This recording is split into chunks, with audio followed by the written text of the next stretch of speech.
عن يوم حلو جدا جدا في جنينة الحيوانات. انا هقول لكم الاول ازاي ان احنا نروحها. بنقدر ان احنا نروحها عن طريق المترو، بننزل محطة جامعة القاهرة، وبعد كده بنبدأ ان احنا ناخد ميكروباص او تاكسي بينزلنا لحد هناك، بنقطع تذكرة ب5 جنيه. طبعا احنا هنا عند بحيرة البجع. البجع طبعا من الطيور الجميلة اللطيفة جدا، لونه ابيض والمنقار بتاعه لونه بينك زي ما احنا شايفين جدا. بيحب ان هو يعيش في البحيرات والمياه الضحلة. بيتغذى على الاسماك زي ما انتوا شفتوا كده. السمكة نزلت كله جري عليها على طول عشان خاطر ان هو يقدر ان هو ياكل السمكة ويتغذى عليها، لان غذائه الاساسي هو الاسماك. وده طفل صغير بيلعب بالفقاقيع، ومنظر تحفة جدا. الفقاقيع مع البجع حاجة مبهجة، بيبين لنا جمال وفرحة الأطفال ولعبهم مع البجع. و طبعا البجع مبسوط قوي، وبيفضل ان هو فاتح لك بقه كده مستني اي حاجه تحدفها له. في شويه بجع هناك اهم بعاد جايين شايفين ان ايه في سمك والكلام ده. يا جدعان انتوا سايبيننا كده من غير ما ناكل؟ لا، خدونا ناكل معاكم. فطبعا انا الناس كانوا واقفين بيحدفوا سمك. انا جبت برضو شويه سمك حدفتهم، بس ايه البجع يعني كلهم على طول مني. كان السمك مش كتير، والبجع على طول بيبقى فاتح جناحاته وتحس ان هو مرحب بيك، بيقولك تعالى بالحضن. فحاجة مبهجة وتخليك تحس بالانبساط والفرحة جدا. اديكوا شايفين اهو، بصوا بتهدف السمكة زي ما انتوا شايفين، كله بيجري عليها وبيهجم. ان هما في بطولة فولي بول، يعني كله السمكة بتتهدف هوب، يلا كله يجري عليها، افتح بقك. كله بيجري بشكل رهيب جدا عايز يلحق السمكة دي. طبعا مبسوطين فرحانين، منظرهم مبهج جدا، شكلهم جميل. أكلوهم، يعني اشتروا السمك. بعد كده هندخل على حاجة تحفة، الدب. اللي ما شافش الدب اعتبر نفسك رحت روسيا.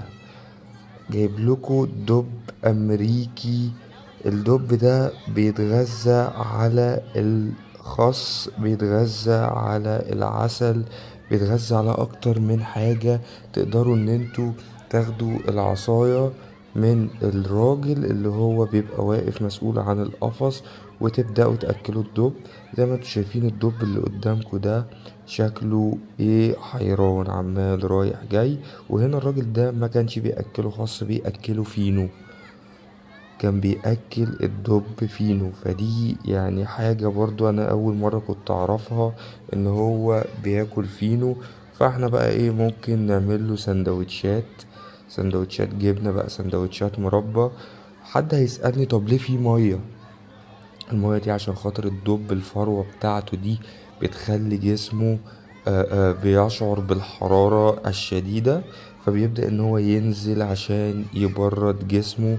لان هو يعني من الحيوانات او الكائنات اللي بتعيش في المناطق الباردة وشديدة البرودة. طيب دخلنا بقى هنا على حيوان غريب يكاد ان انا اول مرة اشوف الحيوان ده. تمام، اسمه الباقة. محدش بقى يستظرف يقولي باقة موبايل بقى وباقة نت والكلام ده، لأ، اسمه الباقة. الباقة كلها أناقة ورشاقة. يعني بجد حيوان لطيف جدا، قاعد كده بياكلوا أعشاب. أول مرة أشوفه. شكله لطيف، في منه أكتر من لون، اللون البني الفاتح واللون البني الغامق. فحيوان أليف جدا جدا جدا، غلبان في حاله، ملوش دعوة بأي حاجة. فنقدر ان احنا نقول حيوان لطيف. لو انتوا شفتوا البقرة قبل كده فانتوا هتلاقوا ان هو بيبقى قاعد كده مسالم، ومن الحيوانات الهادية. يعني في حيوانات شقية شوية بتجري وتتحرك وتلعب، لا ده من الحيوانات الهادية. دي طبعا عربية حنطور مركبين فيها يعني انا مش عارف ده حمار ولا حصان، بس هو يعني حجمه صغير، يعني حاجة كده بين الحمار والحصان ما تعرفش تميزه. فيعني حاجة مثيرة للفت الانتباه. وده كده الحصان صغير جدا، حاجة كيوت قوي. البنوتة دي كانت راكبة عليه، مش عارف ده برضو حصان ولا حمار صغنن، شكله كيوت جدا جدا. نيجي بقى هنا للطائر ابو السيقان. انا طبعا بهبد، بس الطائر ده شكله جميل قوي، موجود في بحيرة شكلها شيك جدا جدا، بس سيقانه رفيعة وطويلة، وزي ما انتم شايفين رقبته رفيعة جدا جدا وطويلة، ومنقاره غريب. حاولت ان انا ااكلهم خس مفيش، ااكلهم جزر مفيش، مش عارف. يعني هم قاعدين مستمتعين بالمية، مدلدلين رقبتهم كده. مش فاهم إيه الاستمتاع في ان انت ما تاكلش. يعني كل يا عم الحيوانات بتاكل، ما تاكل يا عم زيهم. هنا بقى هنيجي هنلاقي سمك زينة. سمك الزينة ده لقيته عمل حاجة غريبة جدا جدا جدا. ايه هي؟ ماشي في صف واحد ورا بعض، الطويل قدام والقصير ورا، زي ما انتوا شايفين ماشي في صف واحد. منظره ممتاز، منظره خلاب. برضو حاولت ان انا ااكله شوية خاص مفيش. هنا ده شبه يعني ايه، الحيوان اللي هو ايه، عارفين اللي هو بيعملوا قهوة منه، بيأكلوه بن ويخمروه في معدته، ده شبهه. اسمه ايه برضو يعني مش فاكر بصراحة، مش فاكر. بس شكله جميل جدا. اسمه دراجون، راجون حاجة كده، راجون اسمه حيوان الراجون. حيوان الراجون ده شكله جميل، شكله كان مفرهد شوية. الراجل ده بيحاول ينكشه ويلعبه. طب يا عم كل اي حاجة مفيش، عمال يبصلنا باستغراب كأنه لسه صاحي من النوم. انتوا ايه اللي جابكوا هنا يا جماعة؟ ففضلنا ان احنا نحاول نلعبه ونأكله، مفيش. يعني احدف له اي حاجة مفيش. طب انت يا عم عايز ايه؟ انا عايزكوا تمشوا من هنا يا عم. طب نلعب مع بعض شوية، طب اي حاجة. لا يعني قاعد كده مستغرب نفسه، مش عارف، كأنه واحد لسه صاحي من النوم مش فايق، مش فاهم اللي قدامه دول بيعملوا ايه. دي بقى يعني ايه، ممكن تلاقيها شبه حد من اصحابك. معزة لطيفة جدا جدا. ودي انا سميتها المعزة شكوكو، والتانية سميتها المعزة كيكي. فتقدر ان انت تمنشن لاصحابك تشوف مين شبه معزة كوكو، مين شبه المعزة كيكي. طيب حد هيسألني ايه الحيوان ابو القرون الكبيرة دي؟ ده اسمه كبش بري. كبش بري ده بيبقى يعني بنفس المنظر ده كده. الفرو بتاعه شكله لطيف كده. القرون بتاعته كبيرة جدا. حيوان أليف قوي قوي. يعني انت طبعا ممكن لما هتشوف قرونه تفتكر ان هو مثلا ممكن ينطحك او يأذيك او الكلام ده، لا لا خالص. حيوان أليف جدا جدا. عينيه لو قربنا منها شكلها حلو جدا. الأطفال هنا بيحاولوا يأكلوه جزر. العيال قال له ايه، الواد زعق لاخوه قال له هي جزرة واحدة بس اللي تأكلها له، خلي الأكل يكفينا. يا عم خلي الحيوان ياكل وينبسط. الكبش البري من الحيوانات النادرة اللي شكلها جميل قوي قوي. وطبعا الأطفال تحب ان هي تتفرج عليها وتشوفها، وتحب ان انت تأكلها، مش هتخاف منك وهتيجي تاكل. وبعد كده احنا قررنا ان احنا نروح نشوف الزرافة. الزرافة شكلها خلاب يجذبك، هتشوفها من اي مكان من جنينة الحيوانات، كأنها كده حاجة زي برج القاهرة باينة من اي حتة.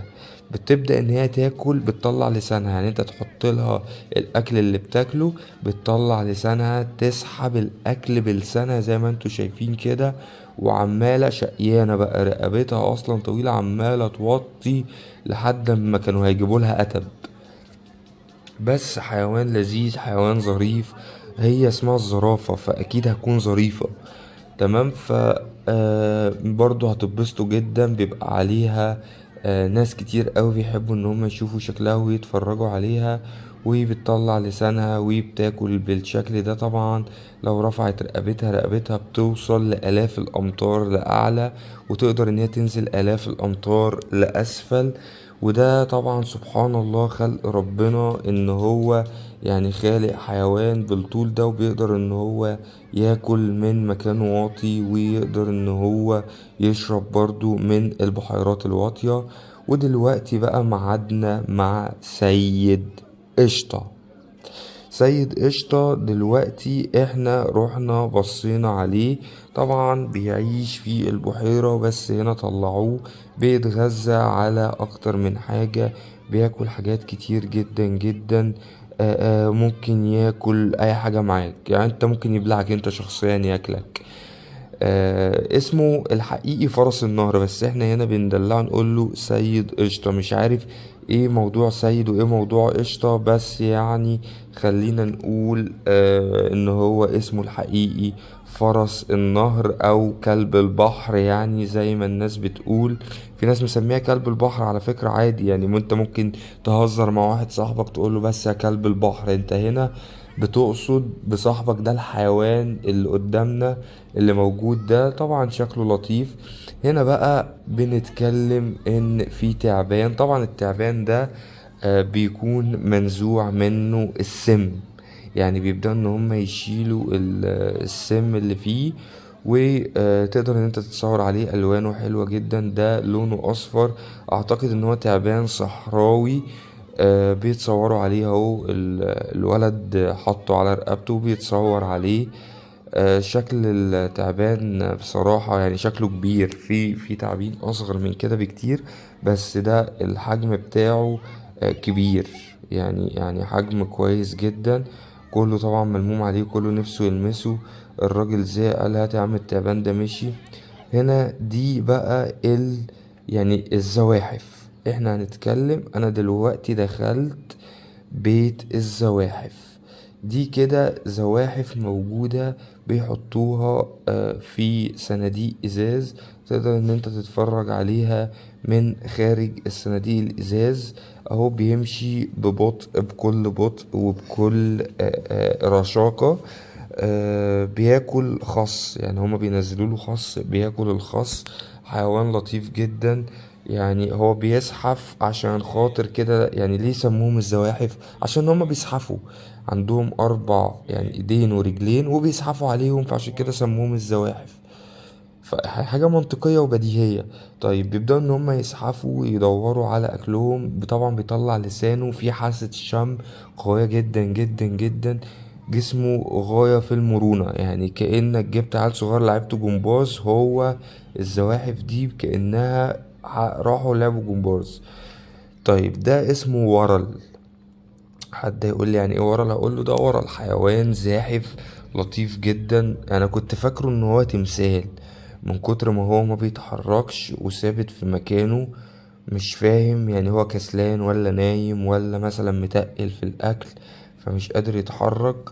بس انا يعني ايه قعدت اقول لا ده صاحي، لا ده شكله تمثال. المهم فضلت مركز معاه ومدقق معاه لحد ما لقيته بيتنفس، او لقيته حرك رقبته يمين او شمال، تأكدت الحمد لله ان هو حي يرزق. بس انا مش عارف ده شكله عايز حد يأكله جوه بقه. فطبعا ايه يعني بيفضل قاعد، فضل على الوضعية دي عايز اقول لكم ساعة الا ربع، انا قاعد ساعة الا ربع نفسي ان هو يتحرك مفيش. دخلنا بقى على السلاحف، سلاحف النينجا، اسمها ترتز. السلاحف دي كانت ضخمة، فيها يعني الصدفة بتاعتها كبيرة جدا، يعني مش زي السلاحف الصغيرة اللي احنا بنشوفها، لا سلحفة كبيرة صدفتها كبيرة. الصدفة دي بتبين لك عمر السلحفة، يعني انت تقدر ان انت تعرف عمرها قد ايه. طبعا البنت جابت اكلها، راحت هبشة منها العصاية اللي فيها الاكل وقرمت الاكل. السلحفة طبعا بيضربوا بيها المثل ان هي حيوان بطيء، يقول لك انت سلحفة ليه؟ لان حركتها بطيئة. انا كده نزلت عند بقها. من الحيوانات اللي شكلها شاعري ورومانسي، بتأكلها الخس، بتفتح بقها وبتاكل الخس، بتموت في حاجة اسمها خس.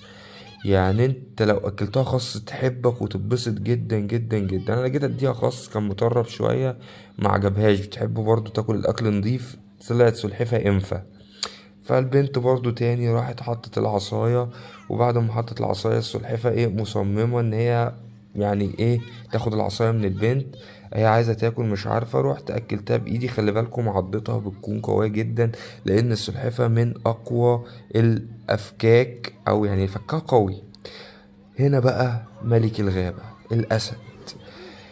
الاسد رحنا مشينا كتير جدا جدا عشان ان احنا نقدر نوصله، عليه ازدحام شديد. طبعا احنا بعد ما رحنا لقيناه نايم ومأنتخ، كل شوية اللحمة بتوعه وخلاص. انا نايم يا جماعة، محدش يزعجني. وكل شوية يفتح كده طرف عينيه، بص في ايه يا جماعة، ويروح نايم تاني. نايم كأنه يعني متقل كده في الأكل. عارف لما تاكل طبق فول محترم بشوية بصل، وتبقى خلاص كده الأكل طلع في نافوخك، مش قادر إن أنت تتحرك؟ لا، هو يعني بالظبط ده اللي حاصل معاه. حتى رجليه مدلدلة. يعني بصوا، أنا مش فارق معايا أي حاجة، يلا اتكلوا على الله.